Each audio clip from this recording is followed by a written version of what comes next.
In the US, you hardly find things like cervical cancer, why they give vaccines. That's understandable. In Nigeria, when you get to the US, number one, gynecological tumor, you're talking about maybe, you're talking about endometrial or something like that. But when you come to this part of the world, it's different. The epidemiology is not the same in different parts of the world. That's the reason we do the study, to know what's peculiar to each community and what should be done. So we just found that triple negative is common among the black, is aggressive. And that's one of the reasons that the response to treatment in places like Nigeria seems to be lower compared to developed world.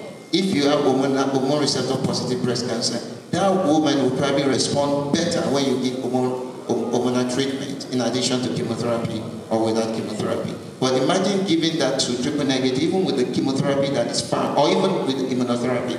The tumor wants to come back, or he doesn't want to respond to treatment. So that cannot be fully answered at the moment, but we just know that it's common among the black. The reason, we are still trying to find out the major reason.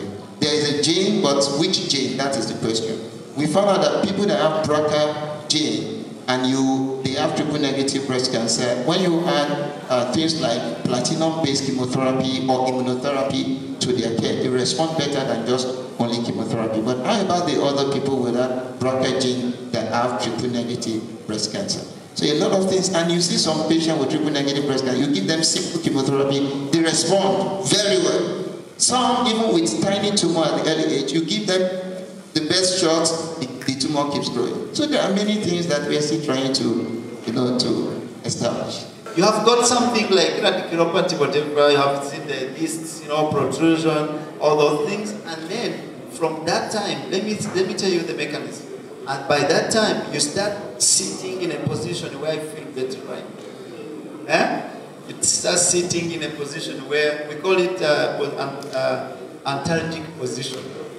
The antalgic position, you squeeze your muscles, you are putting your muscles in a shape that is not originally, And then, by the time you are not sitting in that position, the muscles want to come back to their normal shape. What happens? The filaments, sometimes because of that position, will be stuck. There will be no longer what? Contraction, right? The myosin and actin are no longer, right, contracting, which causes muscle spasm. And where there's muscle spasm, it's acidic. There's no cellular muscle cell respiration, oxygenation. Then there's acidic, and there's no ATP, right? And then there's a lot of magnesium into the muscle. That's a lot of physiology. And then magnesium in the muscle causes pain, spasms. The treatment is what? Heat. Non-pharmacological is heat. Once you heat, the muscle relaxes. Either can be heat, can be muscle relaxant, which is worse because you will be always on muscle relaxant. Or injections of magnesium, because magnesium will just take calcium back, right? Or put ATP to regenerate the movement. So you need to understand the physiology. This I explain to the patient. There's an option. I can give you this medication and it will be forever. If you don't change your gait, if you don't change your position, right? I can give you this. You be in the car, you can put the water bag. You be in the sitting in the house, you put the bag. When you are in the bed, you put the bag. Wherever you go in the conference, you put the bag. Then your muscles will be relaxed. So myself, I go with my bag in the car, in the office, wherever I am, I can have my bag when I'm in crisis, having chronic pain. So think about that. And the advocacy we are doing about using non-pharmacological approach, very important. Thank you very much. You can't keep waiting for the government.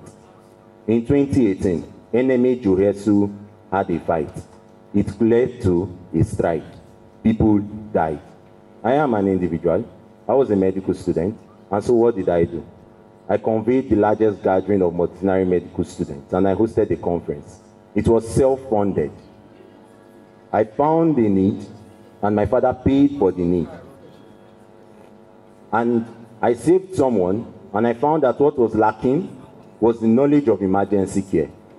and I single-handedly trained 200 people, corpers, and more than 20 NYSC staff. Trust me, it wasn't beans.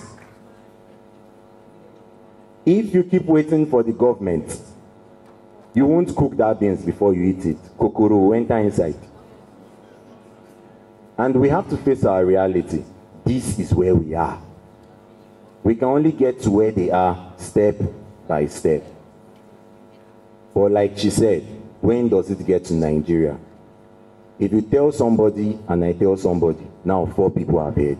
Thank you so much.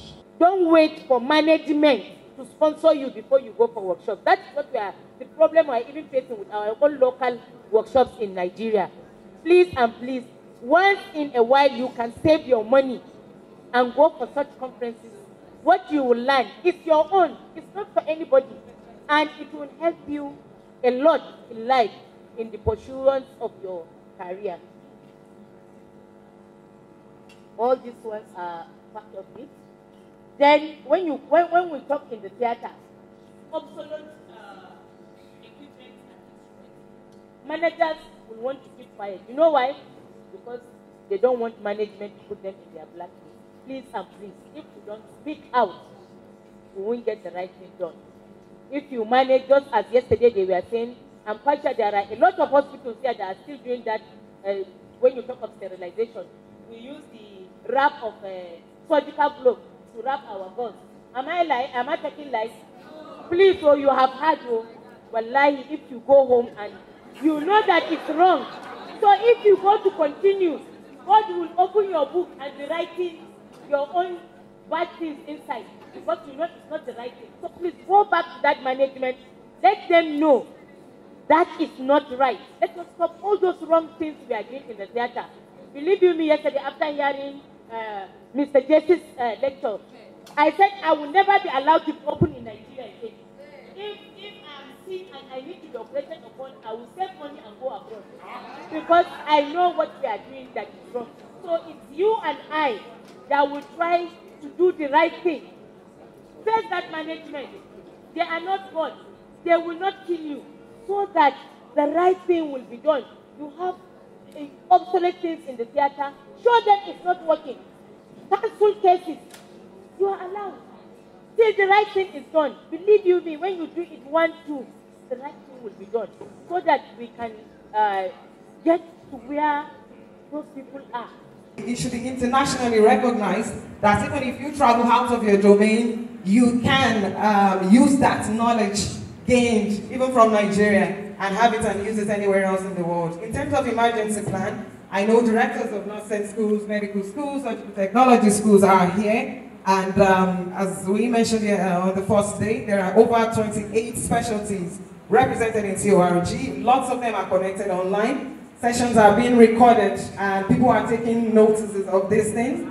And not just that, we have power to implement something on our own. This is why we work more with partners, and we are going to follow up on advocacy plans, and we are now officially part of the G4 Alliance. That is why we want to start with OER. If something is happening in an institution, we need evidence. Because you can't just walk to the government and say, this has been happening, we need to conduct a research, get hospitals that would be pilot sites, that would actually give us the data that we need, and analyze that and present to United Nations, because we are officially partners now with G4 Alliance, and they've got high-level relationship with World Health Organization. So if we need to bring that even to the level of Nigeria, not just Nigeria now, every country represented in TORG, we are going to do that.